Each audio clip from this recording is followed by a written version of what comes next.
Welcome to Torah Today Ministries and our continuing series, Tehillim Talks, our studies in the Psalms.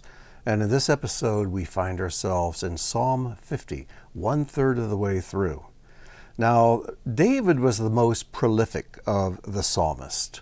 We have psalms by a number of different writers, but David wrote more than 70, about half of the Psalms, the book of Psalms, that we know of for sure. But next only to David is Asaph, or Asaph, who wrote 12 psalms. And we encounter the first of his psalms here in Psalm 50. Now, what is unusual, as you see here, it says it's a psalm of Asaph, is that why isn't this psalm grouped with the other 11 that he wrote in Psalms 73 through 83? Why did the redactors and the organizers of the book of Psalms decide to take this one psalm of Asaph, pull it away from the other 11, and put it here between Psalm 49 and Psalm 51? I think as we go through this, and as we look in our next episode at Psalm 51, you'll see the incredible wisdom there was in putting this psalm here. We'll talk about that when we get near the end of the teaching. Now, Asaph was one of the Levitical singers. We are told that in 1 Chronicles chapter 15, and 2 Chronicles 29 tells us that he was also a seer.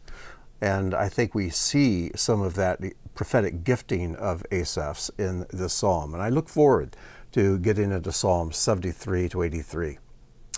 But this psalm can be divided cleanly into two halves. Now, recall that in Psalm 49, the psalm is addressed to the whole earth, to all of the citizens of the world, Jew, Gentile, to the entire creation. God is talking to them. But in this psalm, he's speaking only to his people. And it's divided into two halves because his people, God's people at this time, had a problem.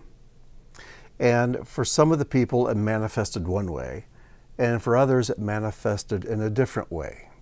And so this psalm addresses both groups and the error in which they find themselves. So we have this introduction in verses 1 through 6. It begins this way: El Elohim Adonai. This order of these words, these titles for God, El Elohim, and then Adonai, that's his actual name, Yod-Heh-Vav-Heh. This is found only one other place in the Bible. It's over in Joshua 22:22, and there it's found twice. And it seems to be a formula for when people are taking a very serious oath. And they address El, which basically is a Hebrew word for power.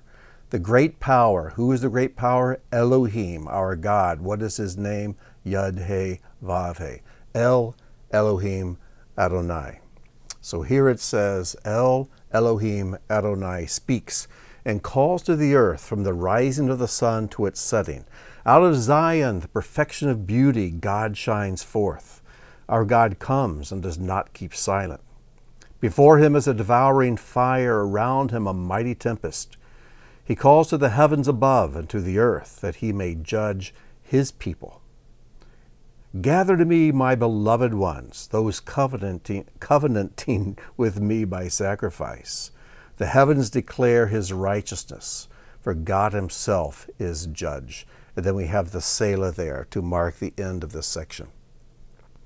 Now, as you look into this and how the words are used and where we find similar words and descriptors in the Scripture, it's almost as if this is a second Sinai event. In the first Sinai event, God establishes his covenant with his people. And when he did that, there was a fire on the mountain. It was a terrifying time. And God spoke aloud to all of his people. And he establishes his covenant. And now in Psalm 50, it's like we're moving ahead to the end of time, when God, for a second time, speaks to them from the mountain, those who covenant with him through sacrifice. But this time it's Mount Zion, not Mount Sinai. And we see the whirlwind, we see the tempest, we see the fire, and you see this dramatic setting for God speaking. So at Sinai, God establishes his covenant with his people. Then here in Psalm 50, God is now judging his people. How did they do keeping this covenant? How did they do over the centuries of walking with him? And we'll get into it. We'll see how they did. And as we look at the failures of God's people and the two ways in which they stumbled, it's very instructive for us, because I think each of us, and I myself, I know which one I am, we each have a weakness. We tend to fail in one direction or the other. So let's take this first group. This first group I call the ones who, they're the doers, not so much the speakers. They're the ones who are producing works and activities. They kind of remind me of the letter Yeshua dictated to the church at Ephesus. And he praises them for all these things they're doing. He says, but I have this one thing against you. You left your first love. And that's kind of what is being described here in this first section. Let's read through. Hear, O my people, and I will speak. O Israel, I will testify against you. I am God, your God. Not for your sacrifices do I rebuke you. In other words, I'm glad you're bringing sacrifices. It's wonderful you're doing these things that I commanded. Your burnt offerings are continually before me. So they haven't slacked off in their obedience in bringing sacrifices. Verse 9, I shall not take a bull from your house or goats from your folds. For every beast of the forest is mine, the cattle on 1,000 mountains. I know all the birds of the hills, and all that moves in the field is mine. If I were hungry, I would not tell you, for the world and its fullness are mine. In other words, I'm glad you're doing the sacrifices, but don't think for a moment I need them.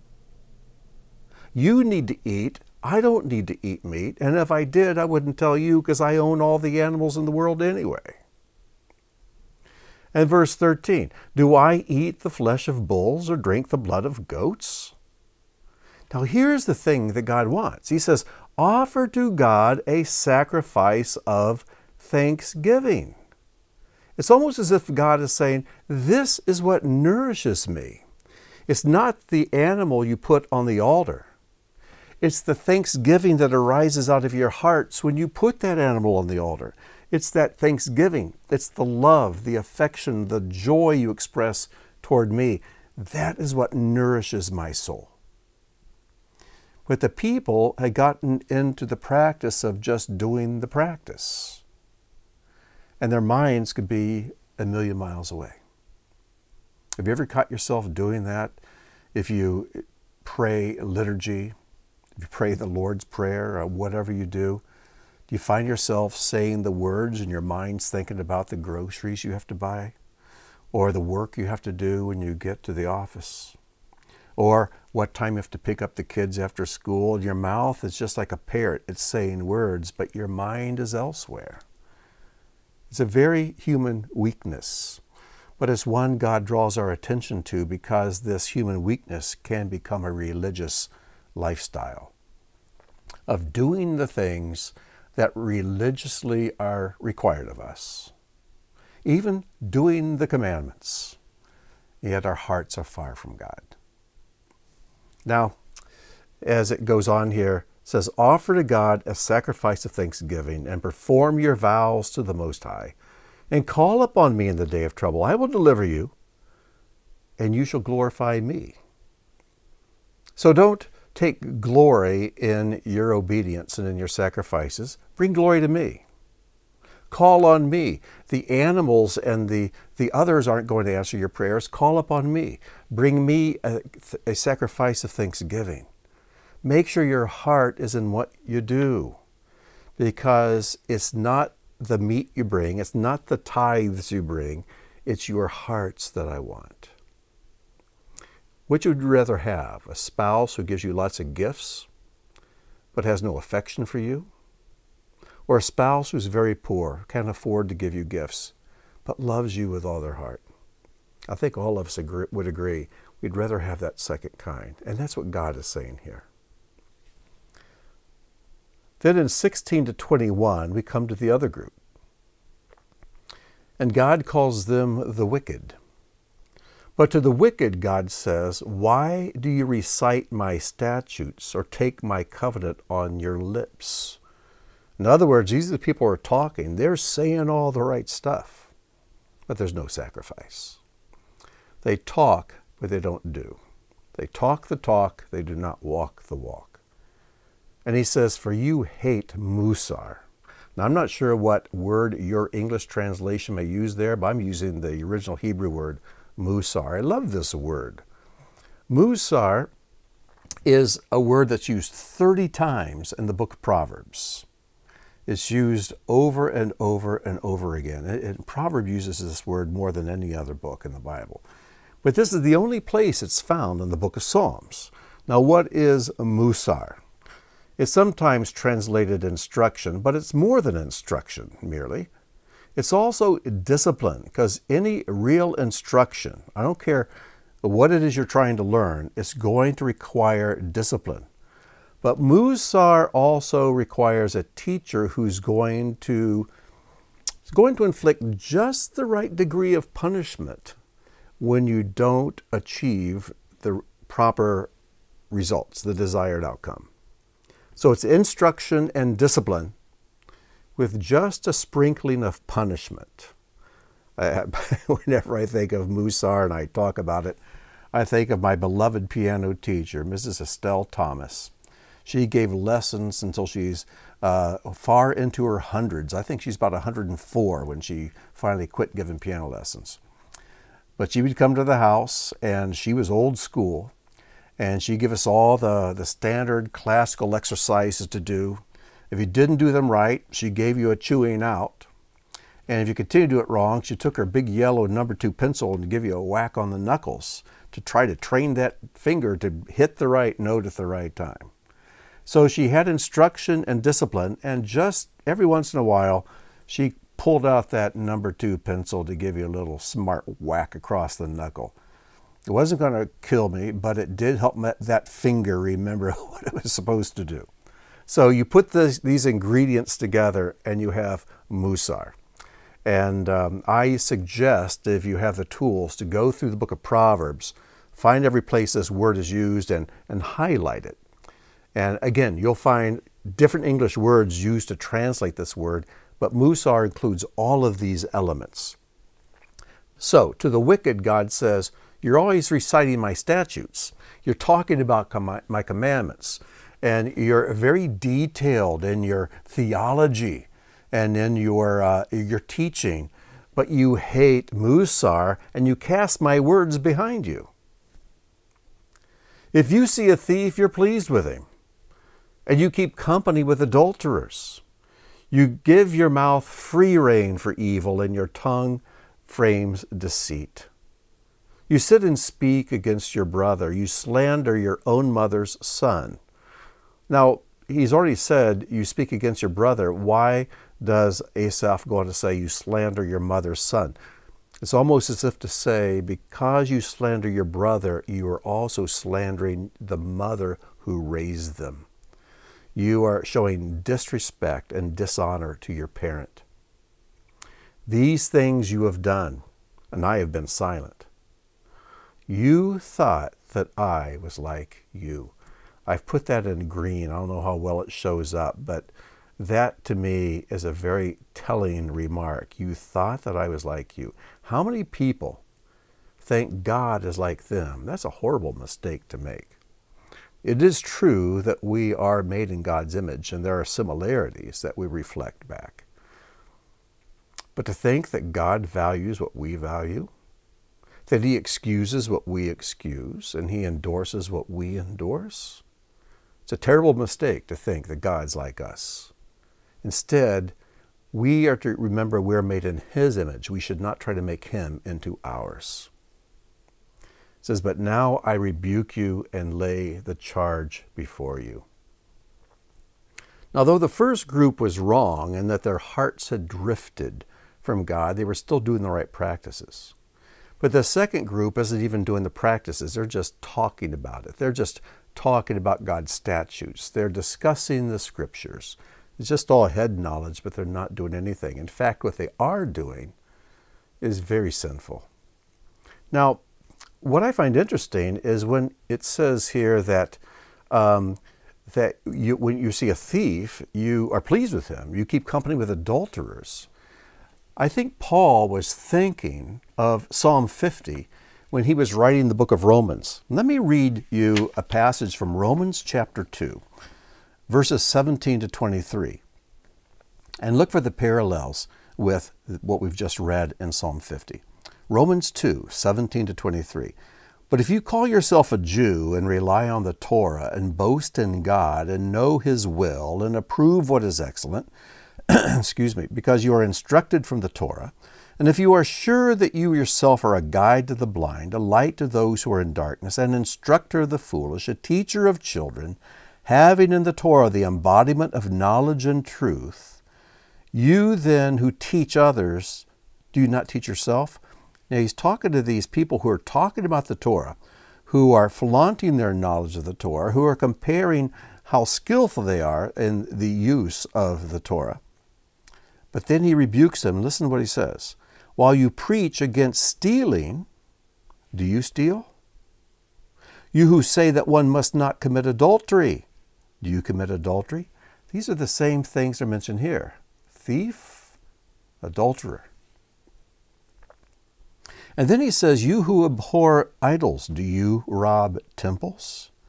You who boast in the Torah dishonor God by breaking the Torah. What a rebuke. It's very similar to this. By the way, you may have a question about that robbing temples. I'm not sure exactly what Paul had in mind when he wrote that, but it may be this principle. In Deuteronomy, we are instructed that when we find an idol, maybe it's an idol that's covered with gold or silver, we are to destroy that idol, including the gold and the silver that it's plated with.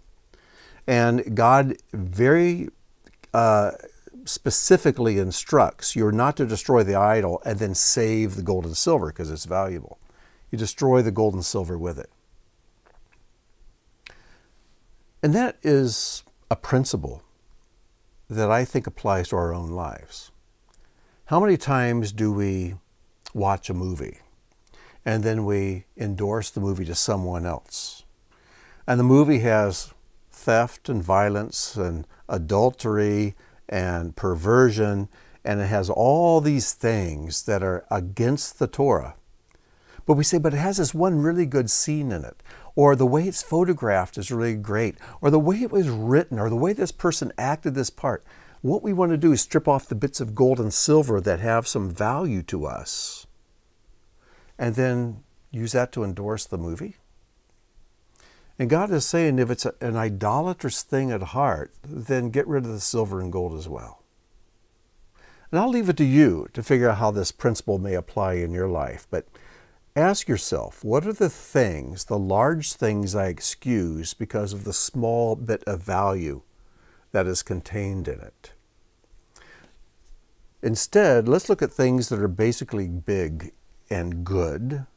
And though nothing's perfect, there will be some flaws. There will be some things they're like, we have to wink at and kind of say, well, I wish they hadn't done that. But overall, it's something really good. That's different. But when there's something that's basically foul, it's idolatrous, let's not excuse it by the little bit of silver and gold that it may contain. And I'm not making a hard and fast rule here. I'm going to leave it to you and your wisdom to apply this in your own life and the lives of your children as you feel directed by God. And then we have the closing lines, verses 22 and 23. Understand this, then, you who forget God, lest you I tear apart. And that word tear apart is the word taraf. That's where we get the word treif. If you've ever hung out with Jewish people and they refer to foods that they cannot eat or meats that are forbidden, to pork or something that's not prepared correctly, they call it treif. And it comes from meat that is torn, because any meat that dies because another animal kills it is called treif. Even though it might be a kosher animal, if it dies from natural causes or because something tore it apart, it's called treif. We don't eat that. And so, lest I come and tear you apart and there be none to deliver. The one who offers thanksgiving as his sacrifice glorifies me. To one who orders his way rightly, I will show the Yeshua, the salvation of God. All through this psalm, we see that the problem with both of these groups is a lack of gratitude. They both acknowledge God. They both acknowledge His Word. They both acknowledge His commandments. Some do them, some merely discuss them. But what was lacking in both groups was a heart of gratitude. And I've come to believe that a lack of gratitude is a foundational problem throughout the body of Messiah. And it's the most foundational problem, I think, in most people's lives. I think that when we bemoan our condition, when we whine to God and call it prayer, when we are always sharing how lousy life is with others, I think we're giving praise to the enemy more than we know. And we're basically saying God hasn't kept His end of the bargain. God hasn't done what God should do. God has been laying down on the job. I may have shared this before in a teaching, so forgive me if I'm repeating myself. But I remember at Beth Tikkun years ago, there was a lady there who just looked real downcast, and I said, "What's wrong? You don't look very happy today." And she started moaning about how awful everything was. And I said, "Well, let's do a little exercise." And I said, let's start at the top of your head, and let's see the things you have to be grateful to God for. And she said, I have nothing to be thankful for. I said, well, let's just begin. I said, first of all, you have a full head of hair. I said, I know a lot of people, and even women, who are losing their hair. But God's blessed you with a full head of hair. And I said, I notice you don't wear glasses. You can see out of both eyes? And she said, yeah. I said, do you know how many people suffer with poor eyesight or who are blind altogether? I said, can you hear out of both ears? She said, yeah. And I said, I know our daughter Lindsay would love to have a pair of working ears. She was born deaf. And I said, do you have all your teeth? She said, yeah. I said, I know people would love to have a full set of teeth. And then we started talking about skin and shoulders and 2 arms and 2 hands and 10 fingers. And as we kept working down, she started kind of smiling. She just couldn't hold it back. And I said, keep on going. Just keep thinking about all the things. Your body, your internal organs. You've got 2 feet. You've got 2 legs. You can walk. And by the time you get to the soles of your feet, you're going to be laughing out loud, so full of gratitude for all the gifts God's given you. What happens is we get used to being healthy, we get used to being saved, we get used to having these gifts of fingers and toes and lips and ears and eyes, and we take them for granted. And then we whine about something that doesn't feel just right or isn't going the way we think, instead of thanking God for that unpleasant thing as well, realizing that that unpleasant thing is also our teacher. It's God's tool in our lives. We should be giving God thanks in all things, because this is His will concerning us. We should see God pervasive in every area of our life. I want to finish up with just a few things here. This word tear apart sounds pretty severe. But here's a reference you can put in the margin of your Bibles. And it comes from Hosea chapter 6, verse 1. God says, "Come, let us return to Adonai, for He has torn us," teraf, there's our word. He has torn us, that He may heal us. He has struck us down, and He will bind us up. That is what God's Spirit is speaking through the prophet Hosea. Yeah, God may tear you, He may strike you down, but He does it so that He can heal you and raise you up, not to leave you scrunched and crushed in the dirt, but so that he can rebuild you into the better man, the better woman that he wants you to be. Early in the teaching, I posed the question, why is this one Psalm of Asaph taken away from the rest in Psalms 73 to 83, those 11? Why is this one taken out of the group and placed here, right between Psalm 49 and 51? Well, this psalm describes people, or we could even think, let's think of one person. Describes a person who maybe was doing a lot of the right things, but their heart had drifted from God. And then the person who, even though they know the scriptures, they know God, they've begun doing wicked things. And God had Asaph write this psalm not so that there would be no hope, but so that the people would recognize where they've fallen, what they lack, what they have become, and repent and turn around and do things right. And I believe this psalm is placed here because if you turn the page and look at Psalm 51 and read the attribution, you see that it is a psalm of David, a psalm that David wrote when Nathan the prophet came to him and rebuked him for his sin with Bathsheba. And you know the story. How David's eyes were opened and he realized what he had done. He had stolen a man's wife. He'd stolen a man's life. He had committed adultery. And though he had brought sacrifices, though he knew the Torah, even though he's writing Psalms, he had done a very wicked thing. And so as you read the Psalm 50, it's very important you turn the page and go to Psalm 51, because here's King David himself, who is guilty of the things described here in Psalm 50. And God did kind of tear David apart, but he healed him. And so as you read Psalm 51, you will find some connections in the wording and in the way the psalm is constructed that go right along and is a beautiful follow-up to Psalm 50.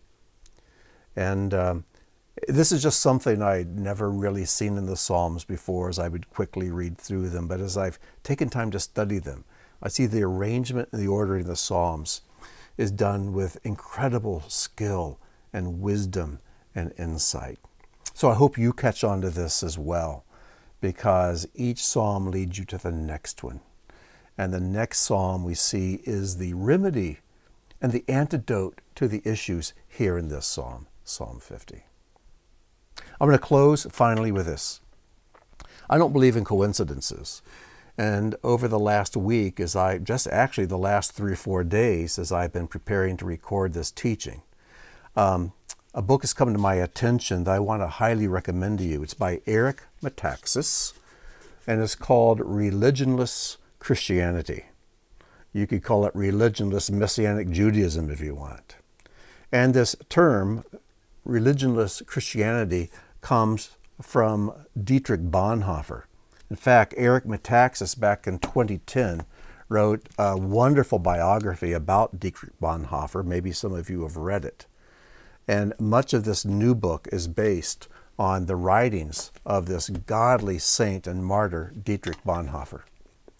And as I read this book, it's almost like a commentary on Psalm 50, where in Psalm 50 we see people who are practicing religion, but it was religion devoid of a proper spirit.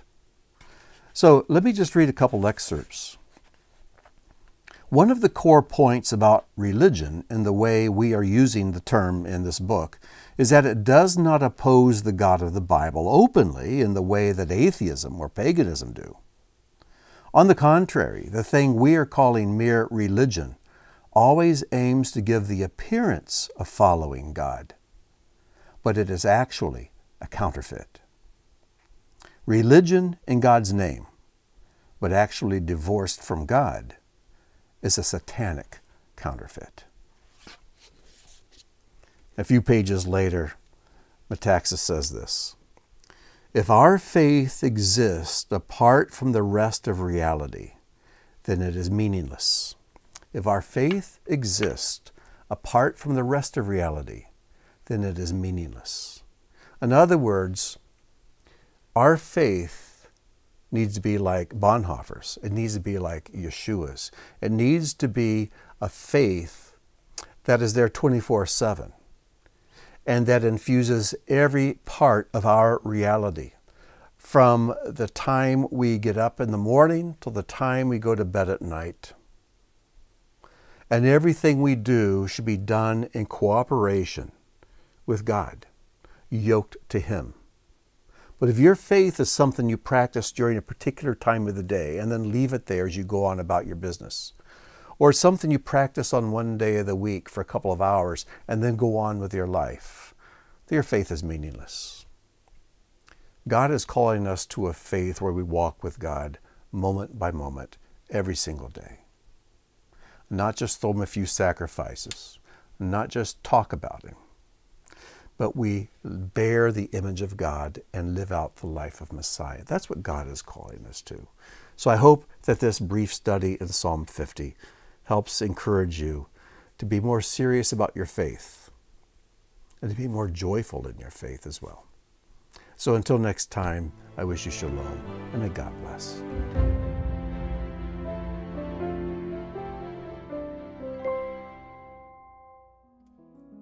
Thank you for joining us for today's teaching.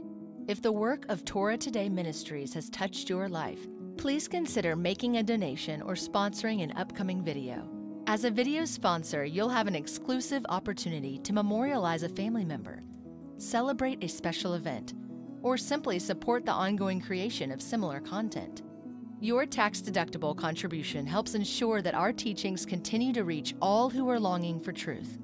Click the link or visit our website to learn more. Amen.